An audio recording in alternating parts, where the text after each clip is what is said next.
الحمد لله ووفى وسلام على عباده الذين اصطفى أما بعد فأعوذ بالله من الشيطان الرجيم بسم الله الرحمن الرحيم ألا إن أولياء الله لا خوف عليهم ولا هم يحزنون رب اشرح لي صدري ويسر لي أمري واحلل عقدة من لساني يفقهوا قولي سبحانك لا علم لنا إلا ما علمتنا إنك أنت العليم الحكيم اللهم صل على محمد في أول كلامنا اللهم صل على محمد في أوسط كلامنا اللهم صل على محمد في آخر كلامنا صدق الله العظيم محترم دینی بھائیوں،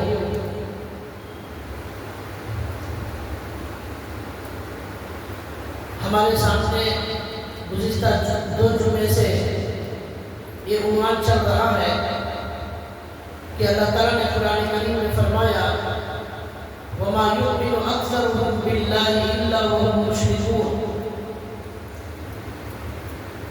اکثر لوگ جو مسلمان ہوتے ہیں وہ بھی شرک کا کام کرتے ہیں۔ اللہ تعالیٰ نے اس آیت میں صاف کہا ہے کہ مومنوں کے اندر بھی کبھی کبھی شرک آ جاتا ہے، کافروں کے اندر، مشرکوں کے اندر شرک آ جانا یہ کوئی تعجب کی بات نہیں ہے۔ مومنوں کے اندر شرک آ جانا یہ بڑی خطرناک بیماری ہے، اس لیے کہ مومنوں کے اندر شرک آنے کا مطلب یہ ہے کہ ہمارے نبی صلی اللہ علیہ وسلم کی پوری زندگی کی محنت اور 1,24,000 انبیاء کی محنت جو ہوئی تھی وہ صرف اس لیے ہوئی تھی کہ مومن بن کر رہے، شرک سے اپنے آپ کو بچا کر رکھے، شرک سے اپنے آپ کو دور رکھے۔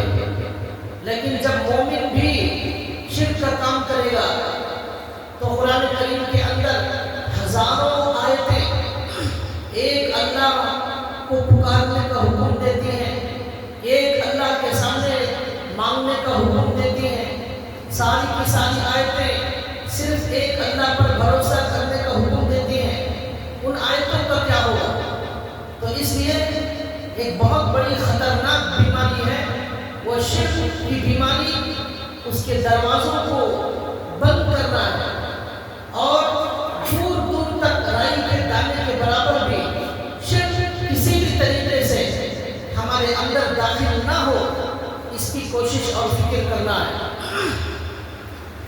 بہت سارے مسلمانوں میں شرک کئی طریقے سے داخل ہوتا ہے۔ اس میں ایک طریقہ یہ بھی ہے کہ بعض لوگ مسلمان اور علماء بھی لوگوں کو یہ بتاتے ہیں کہ ہمارے نبی صلی اللہ علیہ وسلم علم غیب جاننے والے تھے، غیب کا علم ہمارے نبیوں کو تھا، ہمارے نبی کو تھا، تمام اولیاء اللہ جتنے دنیا میں آئے سب کو غیب کا علم تھا۔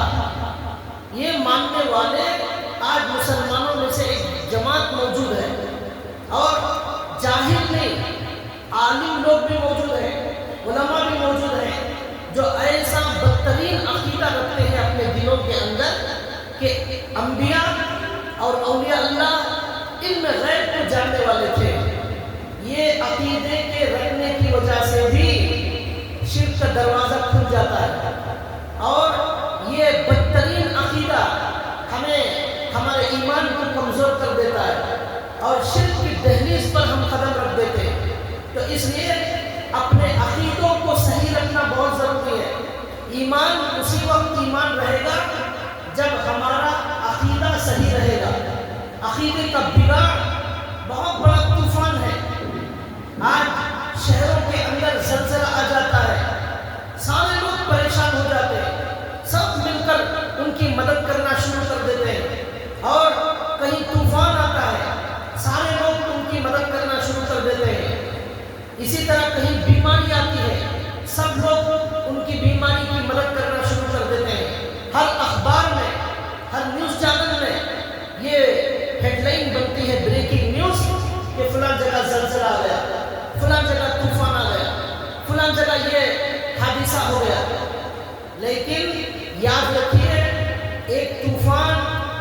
جو باہر آتا ہے، ایک زلزلہ وہ ہے جو باہر آتا ہے، ایک بیماری وہ ہے جو باہر آتی ہے۔ وہ زلزلہ، وہ طوفان گھروں کو تباہ کرتا ہے، وہ زلزلہ، وہ طوفان درختوں کو گرا دیتا ہے، وہ زلزلہ، وہ طوفان بلڈنگوں کو گرا دیتا ہے، انسانوں کو موت کی نیند سلا دیتا ہے۔ لیکن عقیدہ غلط رکھنے کی وجہ سے، جاہل ہونے کی وجہ سے، صحیح معلومات نہ ہونے کی وجہ سے جو زلزلہ اور جو طوفان آتا ہے وہ بلڈنگ کو نہیں گراتا، وہ درختوں کو نہیں گراتا، وہ ہمارے ایمان کو گرا دیتا ہے، وہ ہمارے اخلاق کو برباد کر دیتا ہے، ہمارے جنت کا نقصان کرا دیتا ہے، ہمارا شمار مشرکوں میں شامل کرا دیتا ہے۔ اس لیے یہ طوفان اور زلزلہ بہت خطرناک ہے، جو آج ہر گھر میں داخل ہو گیا ہے، ہر محلے میں داخل ہو گیا ہے، اور بستیوں میں، شہروں میں داخل ہو گیا ہے۔ اس کا نام کیا ہے؟ عقیدوں کی خرابی۔ یہ عقیدوں کی خرابی ہمارے دلوں کے اندر ہمارا ایمان چھین لیتی ہے۔ گھر گر گیا، گھر دوبارہ بن سکتا ہے، درخت گر گیا، دوبارہ درخت لگایا جا سکتا ہے، لیکن ایمان اگر جو ہے ختم ہو گیا، شرک نے اس کی جگہ لے لی، پھر اس نقصان کی کوئی تلافی نہیں ہو سکتی، پھر اس نقصان کی کوئی بھرپائی نہیں ہو سکتی۔ اس لیے بھائیوں، ہمارے نبی نے کہا قرآن اور حدیث کو مضبوطی سے تھامے رکھنا، موت تک قرآن اور حدیث کو تھامے رکھنا۔ قرآن حدیث کے علاوہ تمہیں کہیں نجات نہیں ملے گی، اور قرآن حدیث کو چھوڑ کر بیکار کی جھوٹی باتوں میں آ کر اپنے ایمان کو برباد مت کرنا۔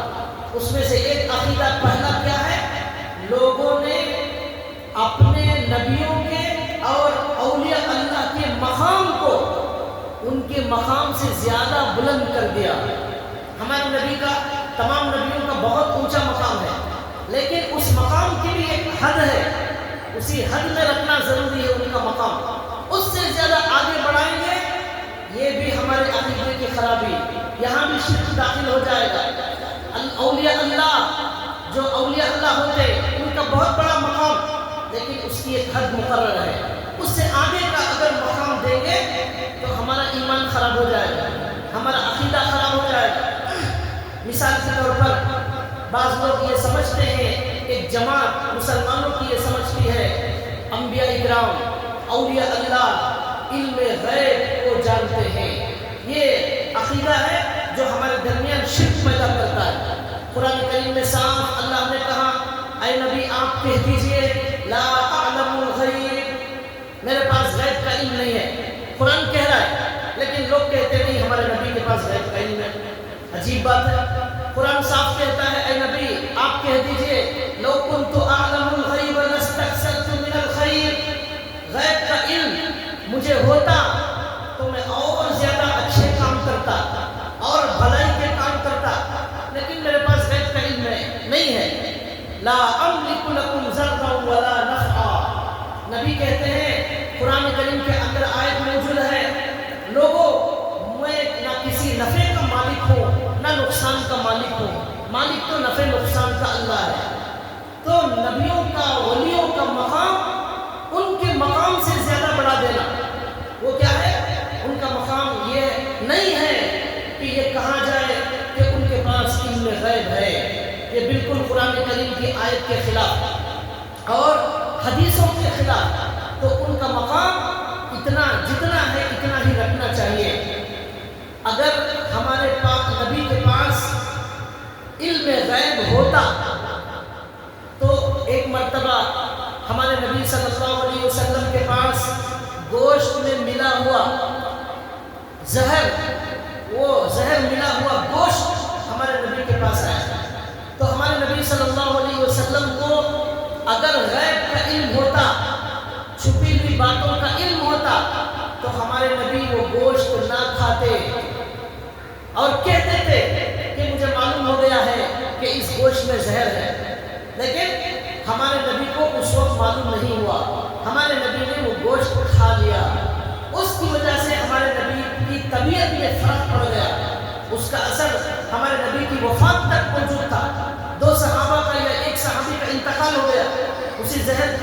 گوشت کی وجہ سے، تو ہمارے علماء اس دلیل کی وجہ سے کہتے ہیں کہ ہمارے نبی کے پاس جو علم آتا ہے وہ اللہ کے بتانے سے آتا ہے۔ جو ہمارے اللہ نے بتا دیا اس کا علم ہمارے نبی کو ہو گیا، جو اللہ نے نہیں بتایا اس کا علم ہمارے نبی کے پاس نہیں ہے۔ تو دیکھیے ہمارے نبی نے گوشت کھا لیا، علم غیب ہوتا، آئندہ کا علم ہوتا، چھپی ہوئی باتوں کا علم ہوتا تو ہمارے نبی گوشت نہ کھاتے۔ اس سے معلوم ہوا نبی کے بارے میں یہ عقیدہ رکھنا کہ یہ علم غیب جانتے ہیں یہ غلط ہے۔ اسی طرح اور ایک دلیل دوسری یہ ہے، ہمارے نبی صلی اللہ علیہ وسلم کے پاس ایک جماعت آئی، دشمنوں کی جماعت، اور آ کر انہوں نے جھوٹ ہمارے نبی سے یہ کہا کہ یا رسول اللہ آپ 70 صحابہ کو اور ایک واقعے میں 10 صحابہ کو، ایسا ایک دو مرتبہ واقعہ پیش آیا، ہمارے ساتھ بھیجیے، وہ صحابہ ہماری بستی میں آئیں گے، ہمارے علاقے میں آئیں گے اور لوگوں کو قرآن سکھائیں گے، لوگوں کو نماز سکھائیں گے، لوگوں کو دین سکھائیں گے۔ یہ کہہ کر ہمارے نبی کے 10 صحابہ کو ایک مرتبہ اور ایک مرتبہ 70 صحابہ کو لے کر گئے، اور جا کر ان دشمنوں نے صحابہ اکرام کو قتل کر دیا، دھوکے سے صحابہ اکرام کو قتل کر دیا۔ اگر ہمارے نبی کے پاس علم غیب ہوتا، آئندہ کا علم ہوتا، چھپی ہوئی بات کا علم ہوتا تو ہمارے نبی صحابہ کو نہ بھیجتے۔ ہمارے نبی کو بڑا غم ہوا، بڑا افسوس ہوا کہ 70 صحابہ اکرام کو شہید کر دیا گیا، 10 صحابہ کو شہید کر دیا گیا، لیکن ہمارے نبی کو پہلے سے علم نہیں تھا، اس لیے ہمارے نبی نے ان کو بھیج دیا۔ معلوم ہوتا تو ہمارے نبی ہرگز نہ بھیجتے۔ اس دوسری دلیل سے کیا معلوم ہوا؟ ہمارے نبی کے پاس علم غیب نہیں ہے۔ ہاں کچھ باتیں جو اللہ بتا دیتے ہیں وہ معلوم ہو جاتا ہے، جیسے مثال کے طور پر غزوہ بدر کے میدان میں ہمارے نبی نے جنگ شروع ہونے سے پہلے ہی بتا دیا آج کون کون مرنے والا ہے اور کس کس جگہ مرنے والا ہے، جگہ بھی بتائی، یہ جگہ ابو جہل کی لاش گرے گی، یہ جگہ فلاں اللہ کا دشمن مرے گا، فلاں جگہ اللہ کے یہ دشمن کی لاش گرے گی، پہلے ہی بتا دیا۔ یہ کیسے بتایا؟ اللہ کے بتانے سے ہمارے نبی کو معلوم ہوتا ہے، ہمارے اللہ بتاتے ہیں ہمارے نبی کو معلوم ہوتا ہے، نہیں بتاتے تو نہیں معلوم ہوتا۔ مطلق ہمارے نبی کو علم غیب کا دعویٰ کرنا یہ بدترین عقیدہ ہے۔ ہمارے نبی نے قیامت تک آنے والے سارے حالات بتا دیے ہیں، امام مہدی آئیں گے، عیسیٰ علیہ السلام آئیں گے، امام مہدی 7 سال دنیا میں رہیں گے، عیسیٰ علیہ السلام 40 سال دنیا میں رہیں گے، عیسیٰ علیہ السلام شادی کریں گے، عیسیٰ علیہ السلام کی اولاد ہوگی، دجال آئے گا، اس کی ایک آنکھ ہوگی، اس کے پیشانی پر کافر لکھا ہوا رہے گا، اور یہ ہوگا سونے کا پہاڑ ظاہر ہوگا، یہ زمین کے اندر سے جانور نکلے گا، یاجوج ماجوج دنیا کے اندر آئیں گے۔ ایسی بڑی بڑی علامتیں، سورج جو ہے وہ مغرب سے نکلے گا، مشرق میں ڈوب جائے گا، ایسی بے شمار علامتیں ہمارے نبی صلی اللہ علیہ وسلم نے بتا دی ہیں۔ یہ کیسے بتایا؟ یہ اللہ نے پہلے ہی بتا دیا تھا، اس لیے ہمارے نبی نے بتایا۔ تو معلوم ہوا جب اللہ چاہتے ہیں ہمارے نبی کو غیب کی باتیں بتا دیتے ہیں تو اس میں اللہ کی قدرت ہے، اللہ کا کمال ہے، اللہ علم غیب کے جاننے والے ہیں۔ ان اللہ، امام مالک رحمۃ اللہ علیہ نے ایک مرتبہ خواب میں دیکھا، امام مالک رحمۃ اللہ علیہ مدینے میں مسجد نبوی میں اللہ کے نبی کی حدیثوں کا درس دیتے تھے اور اللہ کے نبی کی حدیثوں کو بیان کرتے تھے۔ کئی سال تک ان کا یہی معمول تھا، ان کی خواہش تھی امام مالک کی کہ میرا انتقال مدینے میں ہو جائے، میں مدینے ہی میں مروں، میری تدفین مدینے میں ہو جائے۔ اس لیے امام مالک باہر کا سفر نہیں کرتے تھے، کہیں جاتے نہیں تھے، کہیں باہر انتقال ہو گیا وہی تدفین ہوگی، مدینے کی زمین میں تدفین ہونا نصیب نہیں ہوگا، اس لیے امام مالک باہر نہیں جاتے تھے۔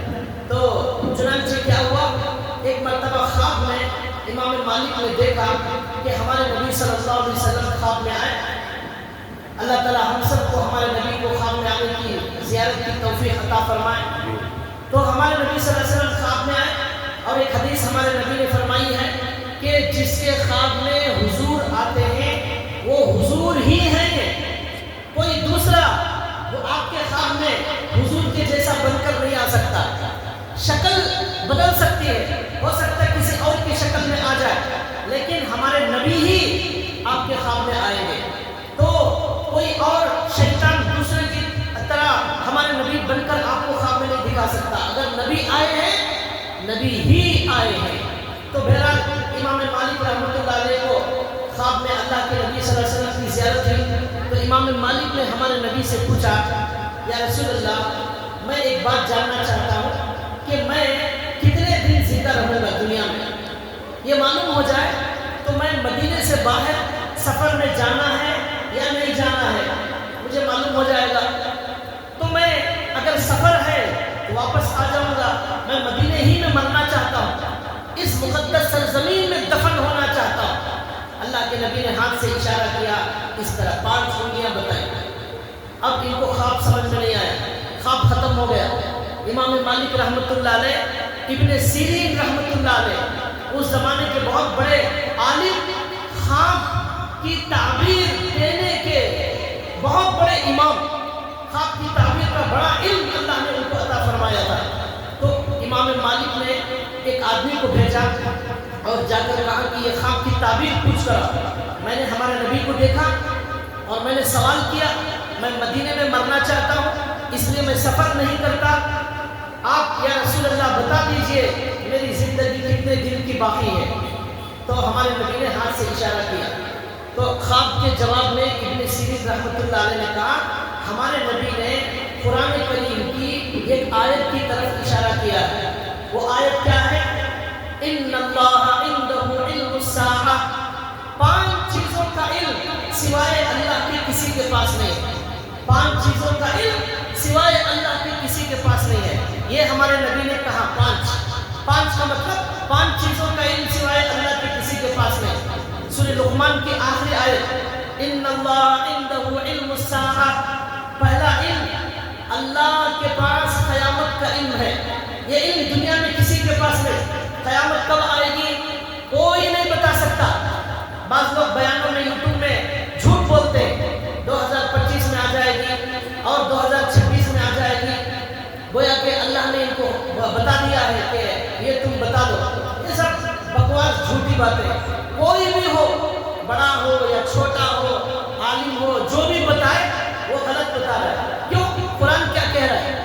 ان اللہ عنده علم الساعہ، بزرگ کو کتاب سے ملاؤ، کتاب کو بزرگ سے مت ملاؤ۔ کوئی بھی بزرگ بول رہے ہیں وہ کتاب سے ملا کر چیک کرو، اگر کتاب کے مطابق ہے وہ بزرگ کی بات صحیح ہے، وہ عالم کی بات صحیح ہے۔ اگر وہ عالم اور بزرگ کی بات کتاب کے خلاف ہے، وہ بزرگ کی بات اٹھا کر ڈسٹ بن میں ڈال دیا۔ یہ ہمارے علماء اور اکابر نے سکھایا۔ تو ہمارے اللہ نے کیا کہا؟ ان اللہ عنده علم الساعہ، 5 چیزوں کا علم سوائے اللہ کے کسی کے پاس نہیں۔ پہلا، قیامت کب آئے گی یہ اللہ کے علاوہ کوئی نہیں جانتا۔ وَيُنَزِّلُ الْغَيْثَ، دوسرا علم بارش کب آئے گی یہ اللہ کے علاوہ کوئی نہیں جانتا۔ یہ اندازے سے بتا دیتے ہیں موسم والے، لیکن وہ ضروری نہیں ہے، اس کے خلاف بھی ہو جاتا ہے، وہ اندازہ ہے، لیکن صحیح علم اللہ کے پاس۔ وَيُنَزِّلُ الْغَيْثَ وَيَعْلَمُ مَا فِي الْأَرْحَامِ، ماں کے پیٹ میں لڑکا ہے یا لڑکی ہے یہ اللہ کے علاوہ کوئی نہیں جانتا، یہ اللہ ہی کو معلوم ہے۔ اب آپ کہتے ہیں اسکیننگ سے معلوم ہو جاتا ہے کہ لڑکا ہے یا لڑکی ہے، اس کا جواب یہ ہے کہ وہ جو ڈاکٹروں کو علم ہوتا ہے وہ مشین کے ذریعے ہوتا ہے، وہ مشین کے ذریعے سے ڈاکٹروں کو معلوم ہوتا ہے۔ اللہ کو جو معلوم ہے وہ مشین کے بغیر معلوم ہے۔ یہ مطلب ہے کہ اللہ کو بچہ ہے یا بچی بغیر مشین کے معلوم۔ یہ ڈاکٹر اسکیننگ مشین کا محتاج ہے، اللہ اسکیننگ مشین کا محتاج نہیں۔ اور دوسری بات یاد رکھیے، اللہ نے یہاں کہا وَيَعْلَمُ مَا فِي الْأَرْحَامِ، یہ کوئی زیادہ ہے کیا؟ آواز آ رہی ہے؟ اب یہ کوئی زیادہ ہے تو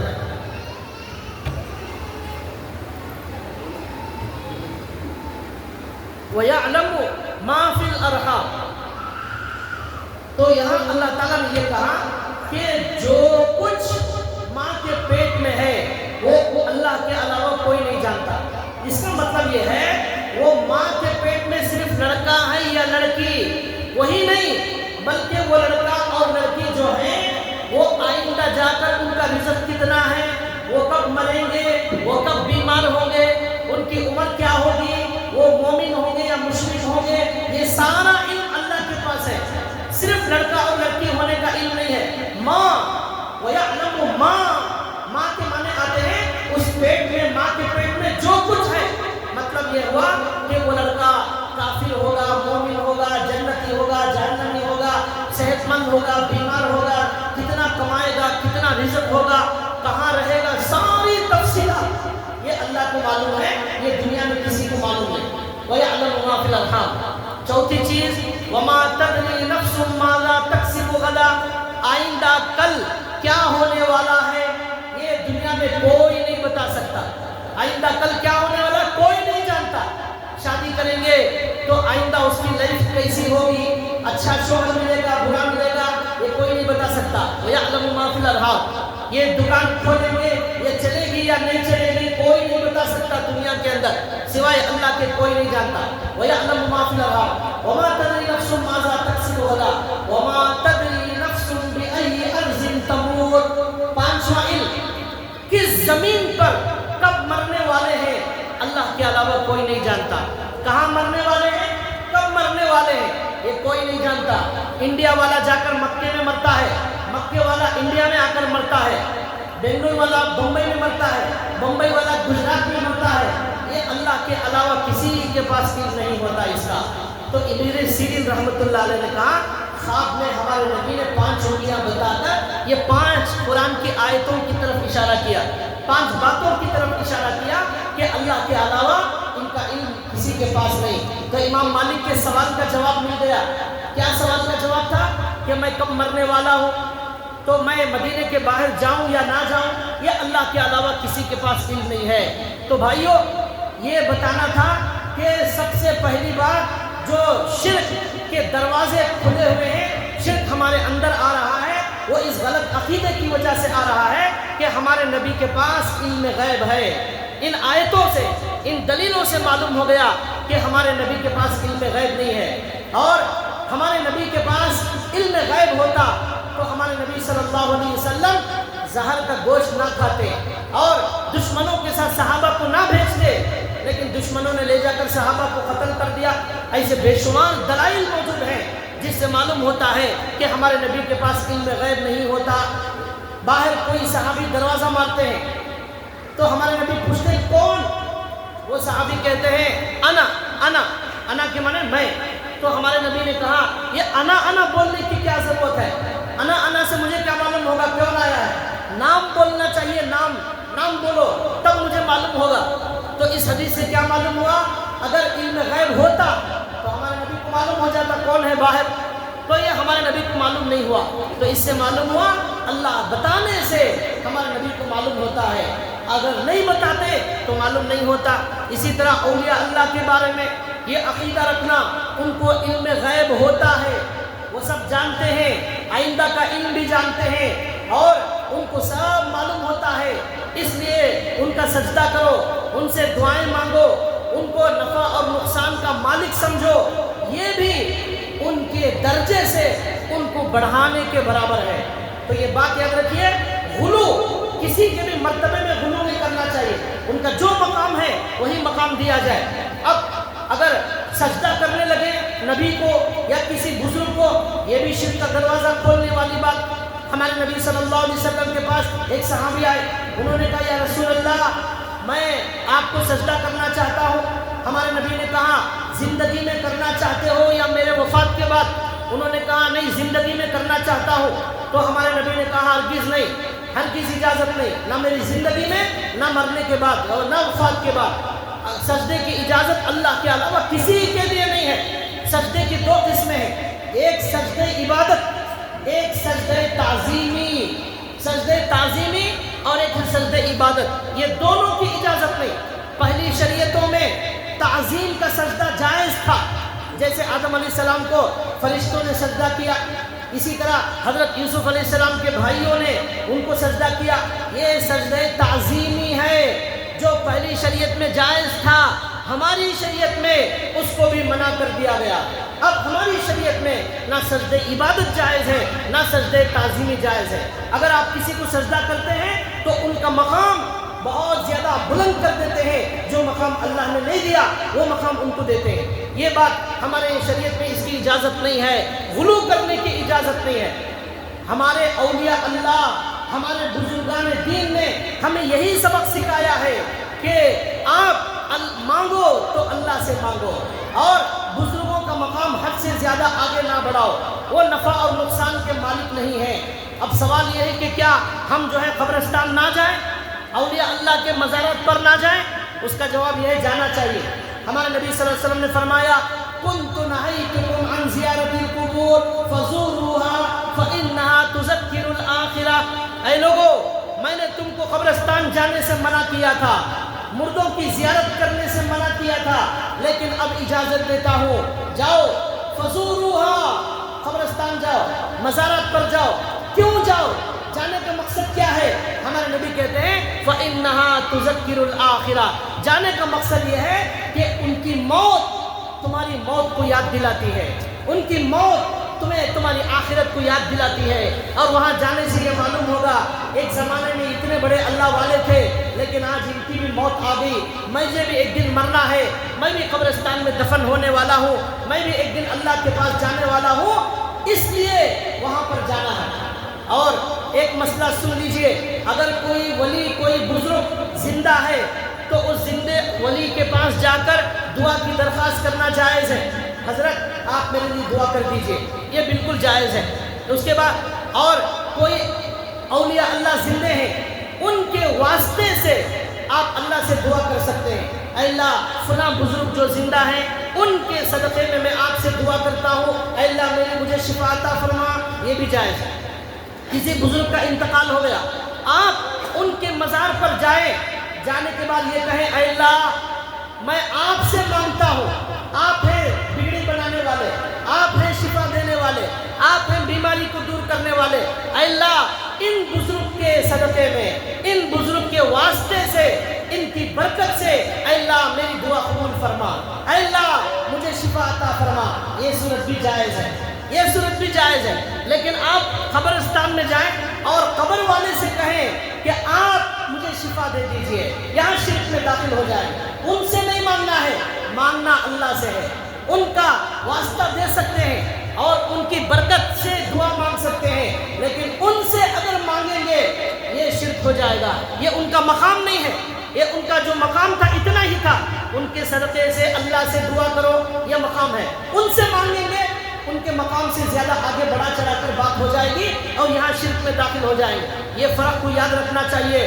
اور اچھی طرح یاد رکھیے، بہت بڑی دلیل یہ ہے کہ ہمارے اولیاء اللہ جن کا انتقال ہو گیا، وہ سارے اولیاء اللہ اپنی زندگی میں امت کو یہی سبق سکھاتے تھے، مانگنا صرف اللہ سے ہے. خواجہ عبد القادر جیلانی رحمۃ اللہ علیہ سب لوگ جانتے ہیں، بہت بڑے اللہ والے ہیں. ان اولیاء اللہ نے، عبد القادر جیلانی رحمۃ اللہ علیہ نے، انہوں نے اپنی زندگی میں جو بیان کیا، جو لکھا، وہ کتابوں میں موجود ہے. انہوں نے لکھا، صاف لکھا، اے لوگوں یاد رکھو ضرورت پڑے تو صرف اللہ سے مانگنا ہے. کون بول رہے ہیں؟ عبد القادر جیلانی رحمۃ اللہ علیہ. اے لوگوں اللہ کے علاوہ تمہیں کوئی شفا نہیں دے سکتا، اللہ کے علاوہ کوئی تمہاری بیماری دور نہیں کر سکتا، اللہ کے علاوہ کوئی مشکل کشا نہیں، کوئی حاجت روا نہیں، کسی کے سامنے مت جھکو. یہ کون بول رہے ہیں؟ عبد القادر جیلانی رحمۃ اللہ علیہ. تو بھائیو، عبد القادر جیلانی رحمۃ اللہ علیہ کے سبق کو، ان کے بتائے ہوئے پیغام کو ہمیں قبول کرنا چاہیے، اس پر عمل کرنا چاہیے. اب ان کے پیغامات کو چھوڑ دیا، اللہ کے پیغام کو چھوڑ دیا، رسول کے پیغام کو چھوڑ دیا، خبر والے سے ہی مانگنے لگے. یہ ان کے درجے سے بڑھانے کی بات ہے. یہاں شرک کا دروازہ کھل جائے گا. قرآن کریم کی ایک آیت سناتا ہوں. بعض لوگ کہتے ہیں ہم مزارات پر جا کر اس لیے مانگتے ہیں ان سے، ان کا اللہ کا خاص مقام ہوتا ہے، وہ ہماری ضرورت اللہ سے ہمیں دلائیں گے. یہی بات مکے کے مشرکین نے کہا تھا ہم بتوں کی عبادت اس لیے کرتے ہیں یہ بت ہمیں اللہ کے قریب کر دیں گے، ما نعبدهم الا ليقربونا الى الله زلفا، ہم بتوں کی عبادت اس لیے کرتے ہیں یہ بت ہمیں اللہ کے قریب کر دیں گے۔ یاد رکھیے آپ خود اللہ کے قریب ہو سکتے ہیں، آپ کو کسی کی مدد کی ضرورت نہیں، اللہ سب کی سننے والا ہے، اللہ سب کو جواب دینے والا ہے، بیچ میں کسی واسطے کی کوئی ضرورت نہیں ہے، اللہ سب کی سنتے ہیں۔ اور ایک آیت قرآن کریم کے اندر موجود ہے، قُلِ ادْعُوا الَّذِينَ زَعَمْتُم مِّن دُونِهِ فَلَا يَمْلِكُونَ كَشْفَ الضُّرِّ عَنكُمْ وَلَا تَحْوِيلًا، قُلِ ادْعُوا الَّذِينَ زَعَمْتُم مِّن دُونِهِ، قُلِ ادْعُوا الَّذِينَ زَعَمْتُم مِّن دُونِهِ۔ اس آیت میں اللہ نے کہا اے لوگو جن نیک لوگوں کو تم پکارتے ہو مدد کے لیے، وہ نیک لوگ بھی جب تک زندہ تھے اللہ کو پکارتے تھے، یبتغون الیہ الوسیلہ، وہ اللہ سے مانگتے تھے اور اللہ کا قرب چاہتے تھے، وہ اولیاء اللہ۔ عیسیٰ علیہ السلام جب تک دنیا میں زندہ تھے عیسیٰ علیہ السلام اللہ کی عبادت کرتے تھے، اللہ سے مانگتے تھے۔ اب عیسیٰ علیہ السلام کی وفات کے بعد قرآن کہتا ہے لوگوں نے عیسیٰ علیہ السلام سے ہی مانگنا شروع کر دیا، عیسیٰ علیہ السلام کو ہی خدا بنا لیا۔ یہ بھائیوں شرک کا دروازہ کھولنے والی بات ہے، اس کی قطعاً اجازت نہیں۔ حضرت ایک بزرگ ہیں خواجہ سید غوث قلندری رحمۃ اللہ علیہ، حضرت خواجہ سید غوث قلندری رحمۃ اللہ علیہ، انہوں نے کیا لکھا، ان کی زندگی میں انہوں نے کیا بیان کیا، دو واقعے ان کے میں آپ کو سنانے جا رہا ہوں۔ ایک واقعہ یہ کوئی قرآن کی بات حدیث کی بات نہیں ہے، حضرت شاہ غوث قلندر رحمۃ اللہ علیہ کی بات ہے۔ تو انہوں نے کہا ایک مرتبہ موسیٰ علیہ السلام نے اللہ سے کہا اے اللہ میں آپ کا خاص دوست بننا چاہتا ہوں، تو اللہ نے کہا آپ میرے خاص دوست ہیں اس میں کوئی شک نہیں ہے۔ تو موسیٰ علیہ السلام نے کہا اے اللہ اگر کوئی اور خاص دوست ہے تو مجھے بتا دیجئے، میں جا کر اس سے ملنا چاہتا ہوں۔ تو اللہ تعالیٰ نے کہا فلاں جگہ پہاڑ میں ایک میرا دوست بیٹھا ہوا ہے، وہاں جاؤ اس سے ملاقات کرو۔ حضرت موسیٰ علیہ السلام گئے اور جا کر دیکھا وہ آدمی بیمار پڑا ہوا ہے، چل نہیں سکتا، ہل نہیں سکتا اور معذور ہے، بیماریوں کا مجموعہ ہے۔ تو اب موسیٰ علیہ السلام نے جا کر سلام کیا اور اللہ سے پوچھا، تو اللہ نے کہا یہی جو ہے ہمارا دوست ہے۔ اب اس کے بعد موسیٰ علیہ السلام نے اس سے کہا تمہاری کیا خواہش ہے؟ تو اس نے کہا دو خواہش ہے، ایک موسیٰ علیہ السلام سے ملنا چاہتا تھا، وہ خواہش پوری ہو گئی، دوسری خواہش یہ ہے ٹھنڈا پانی پینا چاہتا ہوں، وہ ٹھنڈا پانی مجھے پلا دیجئے۔ تو موسیٰ علیہ السلام گئے اور جا کر ٹھنڈا پانی لا کر اسے پلا دیا۔ اس کے بعد موسیٰ علیہ السلام واپس گئے، تھوڑی دیر کے بعد آ کر دیکھے تو ایک شیر آیا اور جو وہاں بیٹھا ہوا تھا آدمی اس کو کھا کر نگل کر ختم کر دیا۔ اب موسیٰ علیہ السلام پریشان ہو گئے۔ اب موسیٰ علیہ السلام جا کر اللہ تعالیٰ سے پوچھتے ہیں اے اللہ آپ نے کہا تھا یہ آپ کا دوست ہے، لیکن میں نے جا کر اسے پانی پلایا اور اس نے مجھ سے ملنے کی خواہش تھی، اس کے بعد جا کر دیکھا شیر اس کو کھا لیا۔ اللہ تعالیٰ نے کہا اس نے دو گناہ کیے، اس نے دو غلطیاں کی جس کی وجہ سے شیر کو ہم نے بھیجا اور اسے ختم کرا دیا۔ کیا پہلا گناہ پہلا جرم یہ ہوا کہ اس نے یہ کہا موسیٰ علیہ السلام سے ملنے کی خواہش زندگی بھر میرے دل میں تھی، آج وہ پوری ہو گئی۔ اللہ نے کہا مجھے یہ پسند نہیں ہے کہ بندہ اللہ کے علاوہ کسی کی محبت دل میں رکھے، مجھے یہ پسند نہیں ہے کہ بندہ اللہ کے علاوہ کسی سے ملنے کی خواہش رکھے۔ جب میری خواہش اس کے دل میں ہے تمہارے سے ملنے کی خواہش کیوں آئی اس کے دل میں؟ ایک گناہ اس کا۔ دوسرا گناہ یہ ہوا کہ اس نے ہم پوری زندگی ہم نے اسے پانی پلایا، ہم نے اسے کھانا کھلایا، آج اس نے ٹھنڈا پانی آپ سے مانگا، اس لیے ہمیں غصہ آیا۔ جب کوئی اللہ کا بندہ انسان سے مانگتا ہے، کوئی بندہ بندے سے مانگتا ہے، انسان انسان سے مانگتا ہے، تو اللہ کہتے ہیں مجھے غصہ آیا، اس لیے میں نے شیر کو بھیج کر اس کو کھانے کا حکم دے دیا۔ اگر وہ ہم سے مانگتا تو ہم اس کے لیے دریا بہا دیتے، ٹھنڈا پانی مانگتا دریا بہا دیتے، لیکن ہم سے مانگنے کے بجائے آپ سے مانگا، اس لیے ہم نے اسے ہلاک کر دیا۔ یہ سبق کون بتا رہے ہیں، کون سکھا رہے ہیں؟ حضرت خواجہ سید غوث قلندری رحمۃ اللہ علیہ۔ یہ کوئی واقعہ حدیث میں موجود نہیں ہے، یہ واقعہ قرآن میں موجود نہیں، بزرگ نے فرمایا ہے۔ تو انہوں نے کیا سبق سکھایا؟ انہوں نے امت کو یہ سبق سکھایا کہ تمہارے دل میں اللہ کے علاوہ کسی کی محبت نہ ہو، اور تمہیں پانی بھی مانگنا ہو صرف اللہ سے مانگنا، اللہ کے علاوہ مانگو گے اللہ کو وہ بھی پسند نہیں آتا۔ اتنے اونچے مقام کے یہ اللہ والے تھے، پانی مانگنا بھی وہ جائز نہیں سمجھتے تھے، ایسے اللہ والے تھے۔ لیکن وہی اللہ والے دنیا سے جانے کے بعد لوگ انہی سے مانگنا شروع کر دیتے ہیں۔ یہ ہے شرک کا دروازہ، یہ ہے اولیاء اللہ کی تعلیم کو ختم کر دینا۔ اور ایک واقعہ انہیں حضرت نے سنایا، خواجہ سید غوث قلندری رحمۃ اللہ علیہ نے۔ کیا واقعہ؟ انہوں نے کہا ایک بہت بڑے صحابی ہیں حضرت معاذ بن جبل، حضرت معاذ بن جبل رضی اللہ تعالیٰ عنہ، یا ان کا کچھ نام بھول رہا ہوں شاید میں، وہ صحابی کا انتقال ہو گیا، غالباً حضرت معاذ بن جبل رضی اللہ تعالیٰ عنہ ہے یا سعد بن معاذ ہے۔ تو سعد بن معاذ کا انتقال ہو گیا، تو انتقال ہونے کے بعد بڑے عظیم صحابی تھے، حدیث میں آتا ہے ان کے انتقال پر عرش حرکت میں آ گیا، اہتز لہ العرش، عرش حرکت میں آ گیا۔ ان کے انتقال پر کئی لاکھ فرشتے زمین پر آ گئے، قدم رکھنے کے لیے جگہ موجود نہیں تھی، اتنے فرشتے زمین پر آ گئے۔ ایسے عظیم صحابی، ایسے بڑے صحابی، جب ان کا انتقال ہوا ان کو قبر میں رکھ دیا گیا، تو وہ حضرت سید غوث قلندری رحمۃ اللہ علیہ کہتے ہیں، غور کرو اے مسلمانوں، غور کرو، ہمارے نبی صلی اللہ علیہ وسلم ان صحابی کی نماز جنازہ پڑھتے ہیں، ہمارے نبی ان کے جنازے کے ساتھ قبرستان جاتے ہیں، ہمارے نبی ان کو دفن کرنے میں شریک ہوتے ہیں۔ دفن کرنے کے بعد ان صحابی کی قبر کے اندر عذاب ہونے لگا۔ کیا ہونے لگا؟ ہمارے نبی نے حدیث میں بتایا، ایک پسلیاں دوسری پسلیاں میں دبانے لگی، جس کی وجہ سے ان کو تکلیف ہونے لگی۔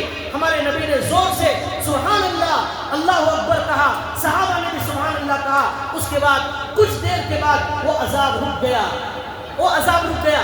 اب حضرت خواجہ غوث قلندری رحمۃ اللہ علیہ کیا کہتے ہیں؟ لوگوں، اس سے ایک بہت بڑا سبق مل رہا ہے۔ کیا سبق مل رہا ہے؟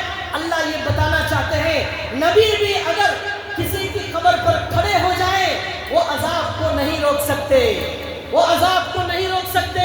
عذاب دینا، عذاب ہٹانا یہ اللہ کا کام ہے، مشکل دینا، مشکل ہٹانا یہ اللہ کا کام ہے، نبی کے ہاتھ میں کچھ نہیں ہے۔ یہ عذاب کیوں ہوا؟ اتنے بڑے صحابی کو عذاب کیوں ہوا؟ اس کے اندر بہت ساری حکمتیں ہیں۔ اس کے اندر ایک حکمت یہ ہے جو حضرت خواجہ صاحب نے بتائی اور کہا، اللہ یہ بتانا چاہتے تھے قیامت تک آنے والے مسلمانوں کو نبی عذاب کو نہیں ہٹا سکتے، نبی عذاب نہیں دے سکتے، نبی تکلیف دور نہیں کر سکتے۔ تکلیف ہٹانا اور تکلیف دور کرنا یہ میرے اللہ کا کام ہے۔ تو بھائیو، یہ سبق ہمارے بزرگوں نے دیا ہے، یہ سبق ہمارے اولیاء اللہ نے دیا ہے، اس لیے دیا ہے کہ ہم اپنے ایمان کی حفاظت کریں اور موت تک اس کی حفاظت کریں اور مرتے وقت اس کلمے کو لے کر جائیں۔ اسی طرح بھائیو، اور بھی بہت سارے شرک کے دروازے ہیں، اس کے اندر یہ بھی شرک کا دروازہ ہے کہ بعض لوگ تعویذ لگاتے ہیں، تعویذ، گلے میں تعویذ۔ ہمارے نبی صلی اللہ علیہ وسلم نے فرمایا، حدیث کے اندر اللہ کے نبی نے فرمایا گلے میں تعویذ ڈالنے والوں کے بارے میں، جو آدمی گلے میں تعویذ ڈالے اللہ اس کا مقصد پورا نہ کرے۔ ہمارے نبی کہتے ہیں جو گلے میں تعویذ ڈالے اللہ اس کا مقصد پورا نہ کرے، اللہ اس کا کام نہ بنائے، یہ ہمارے نبی کہتے ہیں۔ اب علماء نے مسئلہ یہ لکھا ہے کہ اگر اس تعویذ کے اندر قرآن اور حدیث کی آیتیں ہیں تو تعویذ جائز ہے۔ اگر قرآن حدیث کے علاوہ شرکیہ کفریہ تعویذ ہے، کسی مندر میں لیا گیا ہے، کسی سادھو نے، کسی بابا نے دیا ہے، کسی جاہل نے دیا ہے، وہ تعویذ جائز نہیں۔ قرآن حدیث کی تعویذ ہے، جائز ہے، لیکن بہتر نہیں۔ بھروسہ صرف اللہ پر، تعویذ پر نہیں، بھروسہ صرف اللہ پر، تعویذ پر مت کرو۔ اگر قرآن کا حدیث کی ہے تو وہ لگا سکتے ہیں۔ تو یہ سب شرک کے دروازے ہیں۔ ایک مرتبہ ہمارے نبی صلی اللہ علیہ وسلم کے پاس 12 صحابہ آئے، ان 12 صحابہ میں سے ہمارے نبی نے سب کو بیعت کر لیا، ایک صحابی کو ہمارے نبی نے بیعت نہیں کی۔ تو ہمارے نبی نے کہا ان کے ہاتھ پر ایک ایسی چیز موجود ہے، اگر وہ ہمارے ہاتھ میں ہو، تمہارے ہاتھ میں ہو، تو جب تک وہ چیز ہمارے ہاتھ میں ہے ہم مشرک بن کر رہیں گے، ہمارا ایمان موجود نہیں رہے گا۔ پھر ان صحابی کے ہاتھ میں دیکھا، ہاتھ میں جو ہے درخت کا ایک چھلکے سے بنا ہوا گول دھاگا موجود ہے۔ تو ہمارے نبی نے کہا اس دھاگے کی وجہ سے میں ان سے بیعت نہیں کروں گا، یہ دھاگے کو پہلے نکالو بعد میں بیعت ہوگی، اگر وہ ہمارے ہاتھ میں آ جائے تو ہم سب مشرک بن جائیں گے، یہ ہمارے نبی نے کہا۔ آج ہمارے مسلمانوں کے ہاتھوں میں یہاں دھاگا، پیروں میں دھاگا، کالا دھاگا، لال دھاگا، اجلا دھاگا، پتہ نہیں کیسے کیسے دھاگے، یہ چھوٹی چھوٹی چیزیں ہمارے اندر شرک پیدا کرتی ہیں۔ آپ کے پاس اتنا بڑا اللہ ہے، اتنا عظیم اللہ ہے، سورج کو پیدا کرنے والا، چاند کو پیدا کرنے والا، سمندر کو پیدا کرنے والا، جنگلوں کو پیدا کرنے والا، اور جو ہے پہاڑوں کو پیدا کرنے والا، ہمارے نبی کو، تمام نبیوں کو پیدا کرنے والا اتنا بڑا اللہ ہوتے ہوئے لوگوں دھاگے پر تمہارا یقین آ گیا۔ ایک حدیث میں آتا ہے ایک صحابی آئے، ان کے ہاتھ میں انگوٹھی تھی، پیتل کی انگوٹھی تھی، اور ایک صحابی آئے ان کے ہاتھ میں پیتل کا کڑا موجود تھا، پیتل کا کڑا۔ ہمارے نبی نے کہا یہ انگوٹھی کیوں پہنی ہے، یہ کڑا کیوں پہنا ہے پیتل کا؟ انہوں نے کہا یا رسول اللہ میں بیمار ہوں، بیماری دور کرنے کے لیے میں نے یہ کڑا، یہ انگوٹھی پہنی ہے۔ ہمارے نبی نے فرمایا یہ انگوٹھی، یہ کڑا تمہیں اور زیادہ بیمار کر دے گا، تمہیں ایمان کے لحاظ سے یہ انگوٹھی تمہیں اور زیادہ بیمار کر دے گی، تمہیں شفا نہیں ملے گی اور بیمار ہو جاؤ گے، ایمان کے لحاظ سے اور بیمار ہو جاؤ گے، تمہیں کفر کے اندر چلے جاؤ گے، شرک کا دروازہ کھل جائے گا۔ یہ ہمارے نبی صلی اللہ علیہ وسلم کی تعلیمات ہیں۔ تو بھائیو یہ سارے شرک کے دروازوں کو جب تک ہم بند نہیں کریں گے ہمارا ایمان کامل اور مکمل ہونے والا نہیں۔ اور آخری بات بتا کر بات ختم کرتا ہوں، آج دنیا کے اندر شرک کا راستہ بتانے والے اور کفر کا راستہ بتانے والے جھوٹے بابا بہت زیادہ دنیا کے اندر ملیں گے، جھوٹے عامل بہت زیادہ آپ کو ملیں گے، آپ کو ڈرائیں گے، کہیں گے گھر کی بندش کرو نہیں تو گھر کے اندر نقصان ہو جائے گا، تباہی آ جائے گی، بیماری آ جائے گی، ورنہ جو ہے بہت نقصان ہوگا، بندش کرو۔ ایسے جھوٹے عاملوں کی دکانیں بہت زیادہ کھلی ہوئی ہے، آپ ان کے دھوکے میں نہ آئیں۔ ایسے بابا بہت سارے بیٹھے ہوئے ہیں آپ کا پیسہ لوٹنے کے لیے، تعویذ کے بہانے سے، بندش کے بہانے سے آپ کو جھوٹ بول کر آپ کا پیسہ لیتے ہیں، آپ کا پیسہ بھی چلا جائے گا، آپ کا ایمان بھی برباد ہو جائے گا۔ آپ جاتے ہیں میری بچی کی شادی ہے عامل صاحب آپ کوئی تعویذ دے دیجئے، وہ 10-15 ہزار لے کر آپ کو تعویذ دے دیتا ہے۔ یاد رکھیے آپ کی بچی کی شادی ہونے کے بعد اچھا ہوگا برا ہوگا اللہ کے علاوہ کوئی نہیں جانتا۔ دعا کرو، استخارہ کرو اور شادی کرو۔ ہمارے نبی صلی اللہ علیہ وسلم کی زندگی میں ایسا ایک نکاح ہوا حضرت زید بن حارث کا، ہمارے نبی نے نکاح پڑھایا۔ ہمارے نبی کے خاندان کی بچی حضرت زینب بنت جحش رضی اللہ تعالیٰ عنہ کا نکاح ہوا۔ نکاح ہونے کے کچھ مہینوں کے بعد طلاق کی نوبت آ گئی اور رشتہ ٹوٹ گیا، اور حضرت زینب سے ہمارے نبی کا نکاح ہو گیا۔ اگر نکاح کے بعد کیا ہونے والا ہے اگر معلوم ہوتا ہمارے نبی کو پہلے معلوم ہو جاتا، اور ہمارے نبی نکاح نہ کرتے، اس سے معلوم ہوا نکاح کے بعد کی زندگی کیسی ہوگی یہ اللہ کے علاوہ کوئی نہیں جانتا۔